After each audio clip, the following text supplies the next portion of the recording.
Yo, what's happening? Tone clocking in for a quick experimental demo video for everybody.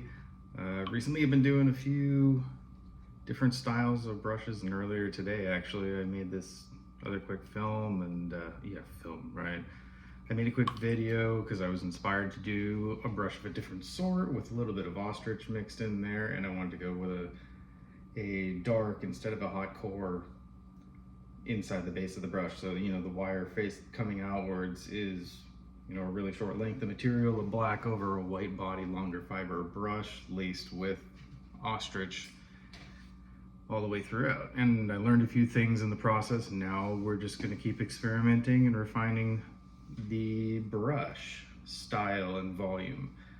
For the most part with the materials, I know what I'm looking for, and I got a good idea of how the build is going to flow out.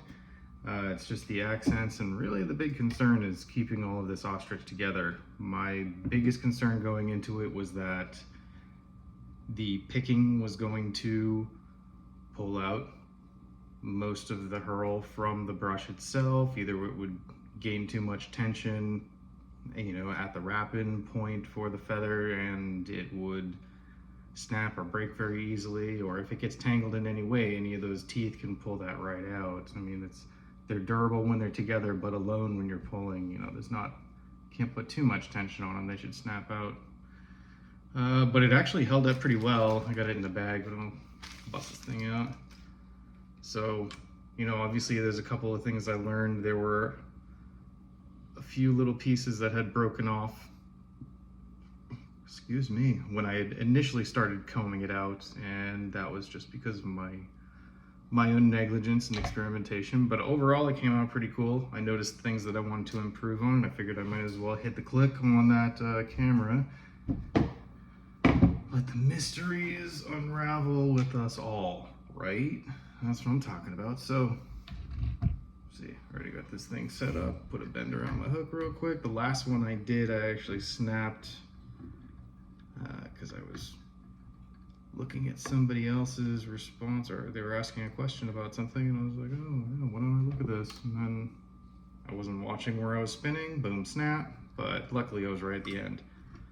So, weren't too bad. Again, it's a fun project. We're experimenting with new things. It's not every day I get a chance to do this, so keep it entertaining, keep it fun while you're going for it. I'm going to start by laying down this sheet first.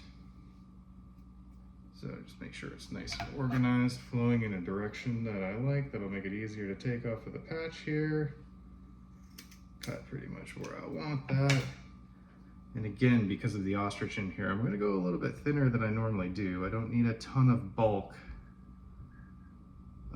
to potentially run any interference on any of this hurl that's going to be going in the brush too. You just have to treat it a little bit more delicately. And this is the last bit of my leftover patch. That would put me officially out of sheep's hair in white. I have to specify. Got plenty of animal parts, just no more white. This is it.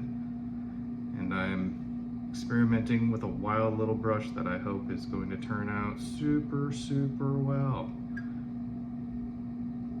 And if it does, I know people have put different types of feather work within their brushes before. This isn't anything groundbreaking or new. I'm just kind of trying to figure out the formula rather, on my own, to see what these materials can handle, what I'm looking at for density that I need to not negatively affect any feather work that goes inside there. How durable are they going to be really? Just a lot of things that go through my mind when I'm thinking about making brushes. You can make it as simple or as complicated as you please. Complicate a lot of stuff here. So I'm just kind of spread that out a little bit thin in my fingers like that. Make sure I got a nice distribution. Kind of offset my tips over there so I don't get a really hard line coming out in the brush. And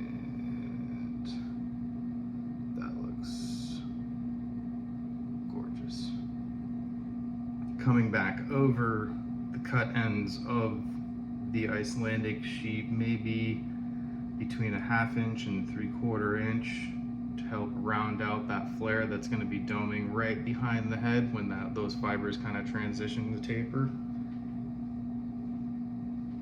See, these are the little things that, do this enough time, you're going to pick up, and it really helps you eyeball different materials for the construction of your brushes. That's when brushwork started becoming really easy for me, because I was like, well, I just figure out what I need out of a brush, how to accommodate my needs in the build of a brush, and you know, when you're set up to prep, you can prep in volume, you can practice in volume, you can tie a lot more effectively and efficiently in some regards. It's a fun technique to get into. Overall, you can really achieve a lot of different things making brushes. You know, you're not really limited to your types of materials within reason. So again, you know, every step of the way for this brush, I'm going to be taking my time, taking it slow, because I really don't want to mess this up. So I'm going to pull just a tiny bit more for that last section there. So I'm adding the squimpish hair on top of the sheep, and that'll kind of smooth out the flow of the profile overall. When you see that slickness, that's usually what that is, the tapered nature of the squimpish kind of brings that form a lot sleeker throughout the profile of the fly. Now we're gonna do, so another thing I learned from the last video that I did was I wanted a little bit longer ostrich to stand out, to be able to curl down the backside of that taper. So I want to extend that a little bit longer than I did last time. I got a different piece, so I'm going to be pulling, I mean, on average, these are probably 1 inch or so longer than the last ones.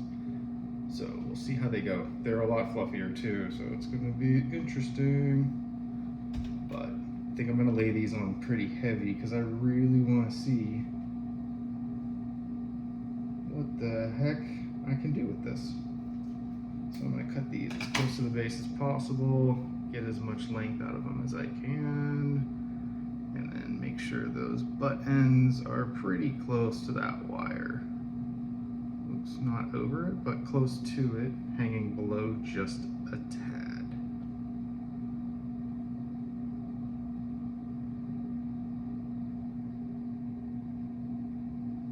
Trying to make sure where it actually catches on the wire there aren't feathers overlapping or anything crazy. So I mean, you can try and get them close to each other, but I think if they're touching during the wrapping process, you're gonna wish you hadn't done that. See, I already like how that's laying out a lot better now. Let me see, I'll grab a couple even longer ones here. You know, from what I understand and what I've been told, you don't want to go too dense on the hurl here. You want to keep it nice and sparse throughout the brush. My bigger concern is they'll probably be the first thing to get tangled up behind the Icelandic sheep under fur, which is pretty dense throughout there until it all comes out once you start spinning her up. But you know, we'll see. You live and you learn, as they say. Oops, don't blow too hard. I almost exhaled all of the feathers right off of the deck of this fucking brush thing here. Don't do that. So this is going to be a pretty, exactly what I don't want to do. Pretty hurl heavy episode for this brush.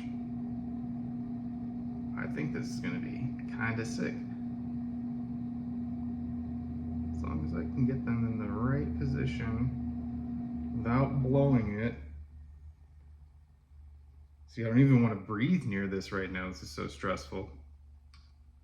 I'm going to slide it right in that little spot there. That's what I'm talking about. Right there. I see that other little spot I want to fill in. That's right there. It's perfect. It's freaking beautiful. Right there.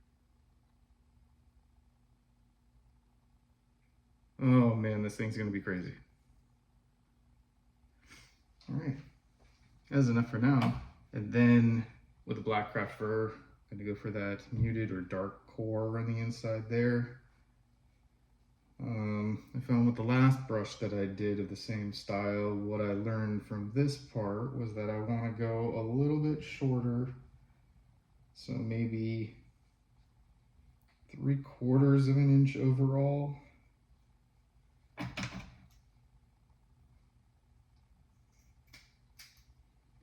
So I'll take those tips out, take some more fluff out, get her down to about a good length. Now this, I really don't even want to breathe on this, it's so crazy.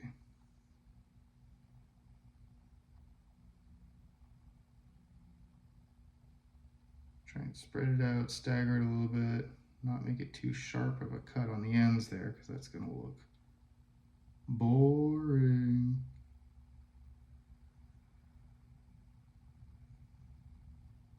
Ooh. Ooh. Don't do that. Don't do that. Just trying not to breathe too hard. Oh, my skizzard. Ooh.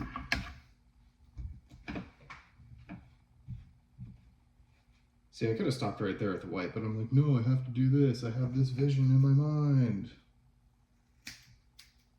And now I'm like, but it's going to suck. And you're like, no, you won't regret it. I'm like, sure.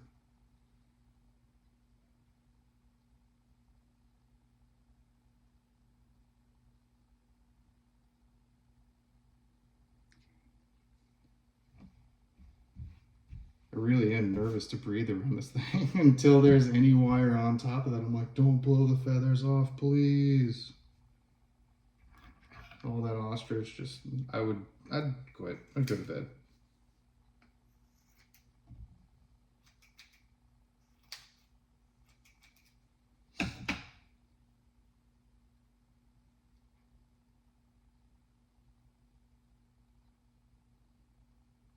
Okay, one more little snippet of that black craft.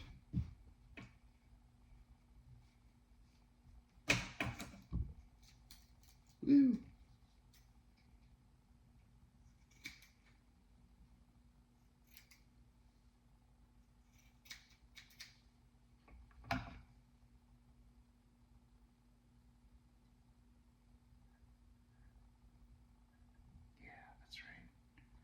Try and get that all in there nice and even. All right, now we're ready to do this. Here we go. Just put a little tension, make sure everything is in position, anchor around your post here, or however you like to make your brushes. So, all right, this all looks and feels okay. Pull this in a little bit, get my thing started here.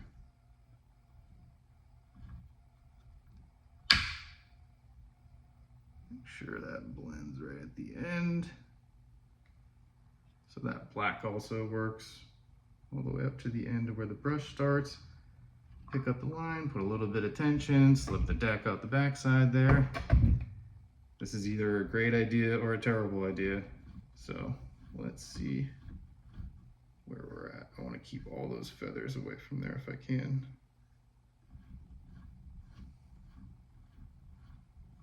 Now I just want to catch a little bit, just enough tension.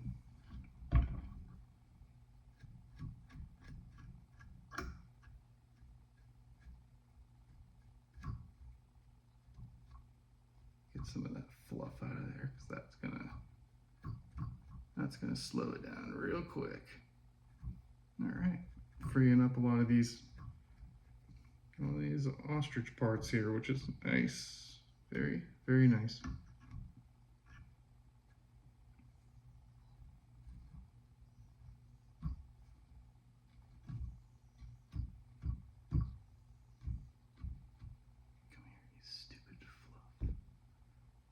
Yeah, it's still just a little bit too loose for my liking to use the pet brush on it, so right now I'm just focusing, you know, taking my time, getting the feathers free.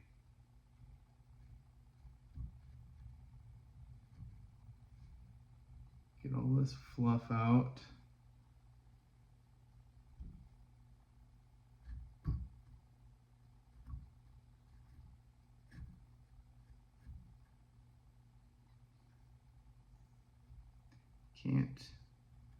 Can't really mind taking the time sometimes with this stuff, you know.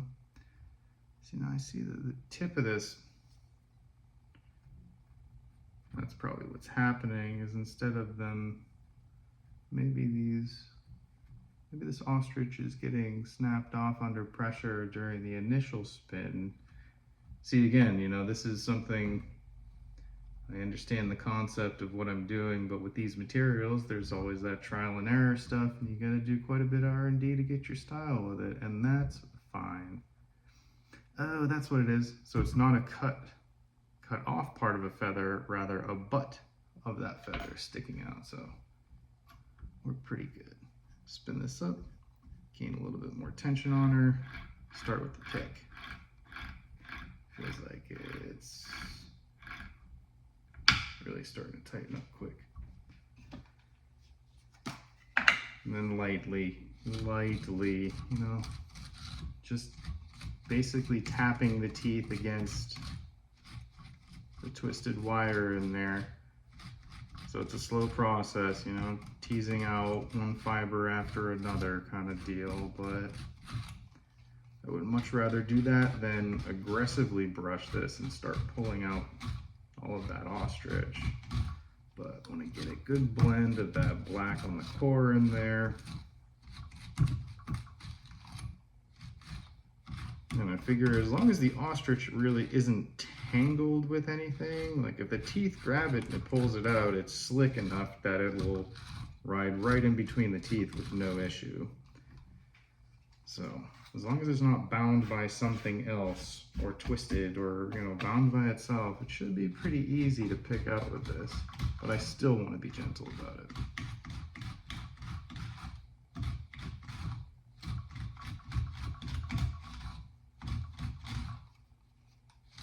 I like the way this is looking so far, but I know I will have to give it another spin, really help this start blending. So maybe even, see if I'm not pulling out anything but under fur at this point, I'll go with a diagonal brush on it because I know it's strong enough.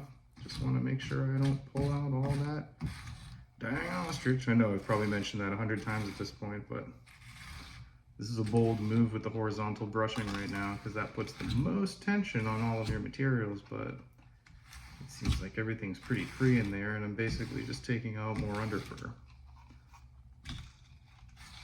We're just all experiencing this experiment together, you know? See how much I could take out. Not really many long fibers, all this fluff and underfur here, so I'm good with that. So now we'll just spin it up to our desired tension, make sure that everything is free and flowing, and that's gonna look pretty cool actually. Try not to break it, just a little bit tighter. Now I see that hook is starting to point up a little bit. Once it hits almost that 45-degree angle, I'll start to slow myself down. I know that there's enough tension between this where if we're not fully bound at this point, we've done something wrong. But here's the point, you want to make sure everything is nice and free and loose and blended. That's why you don't want too many of those hard edges. Like you'll see the hard edge because I cut it all to a specific length-ish in the core. But you know, stagger the fibers a little bit. You're not going to be staring at you know, a hard line somewhere in the core. It looks a little bit more blended, which is kind of cool because this right now kind of reminds me of the opposite of what a skunk would be. I think that's a cool color combo.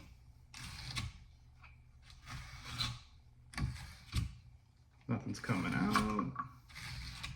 No more ostrich falling out there. Wow, color me impressed.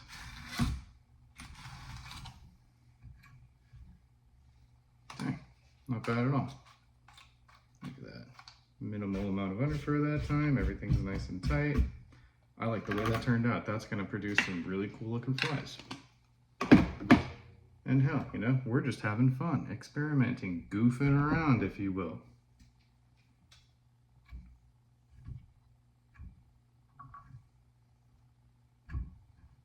Just a nice free spot to cut there. Leave the bones on that hook there. There's probably like maybe 30 brush wraps stuck on that hook there from previous wraps. But yeah, let me just a quick brush in place, take a look at it, see what the heck we like, what we don't like about it, if we need to change something. I mean, that's the beauty. This is only the second one I've done like this, so there's plenty of room for improvement, I believe it. But I do like the highlights of that ostrich throughout there. It's nice and thick. I wonder if you could see that that core on the inside, which actually I do believe turned out pretty freaking cool. So yeah, once that's on a hook or on a shank, you know, you're gonna be able to see a lot more of it, I think. Yeah, it's gonna be a cool one. It's time for a party. Let's get it going. Yeah, I think that's all I got for you.